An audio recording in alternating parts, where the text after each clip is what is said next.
be the Attorney General. Joining us now is Virginia Democratic Congressman James Walkinshaw, who sits on the House Oversight Committee. Congressman, good to see you. I understand it is staffers from your committee and the Judiciary Committee who are at Maxwell's prison today. What are the biggest questions you want them to answer? I think the biggest question is how and why was Ghislaine Maxwell transferred? And it came obviously on the heels of her really extraordinary interview conducted by the deputy AG at the time, Todd Blanche. Pam Bondi told the committee that it was a Bureau of Prisons decision to transfer Maxwell to that cushier situation. I'm highly skeptical of that claim. So, it'd be, I think, a real service if an answer to that question came out of today's visit, but I'm not sure that it will. If these staffers do, in fact, find out that Maxwell is getting special treatment, what is it that your colleagues can do about it? We've seen a lot of reporting about how other folks inside the prison have attempted to be whistleblowers. They have faced retribution.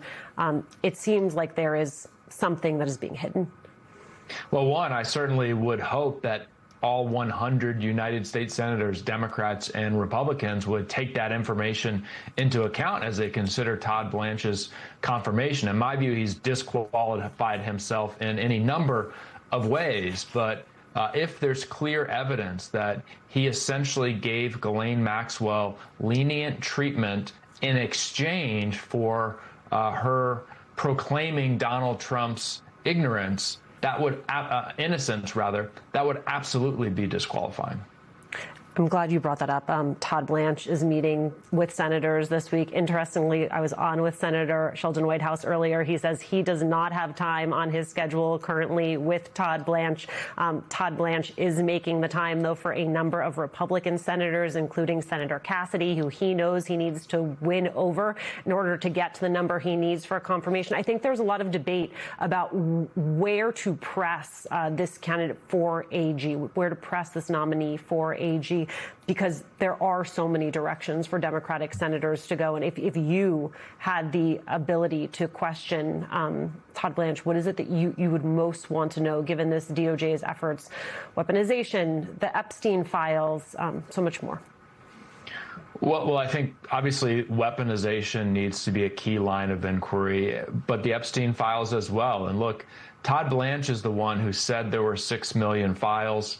Todd Blanche is the one, according to Pam Bondi, who said we're only going to release the 3-ish million files that have been released because the rest are duplicates. Todd Blanche is the one that oversaw the operation to, in my view, illegally redact files that should not have been redacted, and then again illegally reveal information related to survivors of Epstein's crimes that should not have been revealed. Any way you slice it, his management of the Epstein files release process has been a complete and abject failure. To then promote him to Attorney General after that complete and abject failure would be a puzzling decision, and I hope senators won't make it.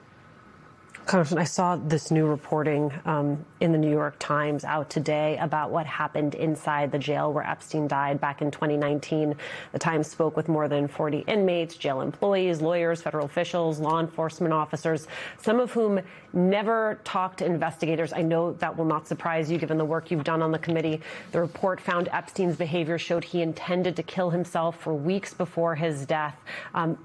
Which questions do you still have? Who do you still want to talk to when it comes to this specific question, given that it has fueled so much of the energy around the Epstein file release? So we spoke, as you know, a few weeks ago with one of the prison guards who was present in the facility on the night that Epstein died. Look, I think the leadership of the MCC, the leadership at BOP at the time still have important questions to answer about the incredible, shocking failures that took place there. When you read that Times article and if you read the transcript of our interview with the prison guard, it really was a tragic comedy of errors in that facility that led to, as it appears, Epstein being able to kill himself. And that facility is closed, thankfully, but I have deep concerns about BOP's ability to run similar facilities and ensure the safety of everyone inside those facilities, given the scope of these failures. Congressman, before I let you go, there's reporting from CNN, a group of Epstein survivors met privately with members of your committee that includes Chairman Comer. They want more investigations. Were you in that meeting? And if so, what can you tell us about what transpired? I was not in that meeting. I don't know that Democrats were in that meeting. I think it might have just been Comer and perhaps some Republicans, but I don't know. I have been in touch with survivors over the last week, and I think they're absolutely correct. And look, this is something we Democrats on the committee, myself and others, have been calling for some time. If there's one thing that our committee's investigation has revealed without a doubt, it is that the DOJ, FBI investigations of Epstein were wholly insufficient and inadequate across multiple administrations, by the way. They never interviewed Epstein's accountant, never interviewed Epstein's lawyer, never interviewed Les Wexner, the financier of much of the enterprise. Our committee did those interviews, but I think we have demonstrated a need for the Department of Justice to reopen this investigation, conduct those interviews and others, and follow the leads that we've developed wherever they might lead. Congressman James Walkinshaw of the House Oversight Committee. Thank you, Congressman, so much for being with us. Thanks for having me.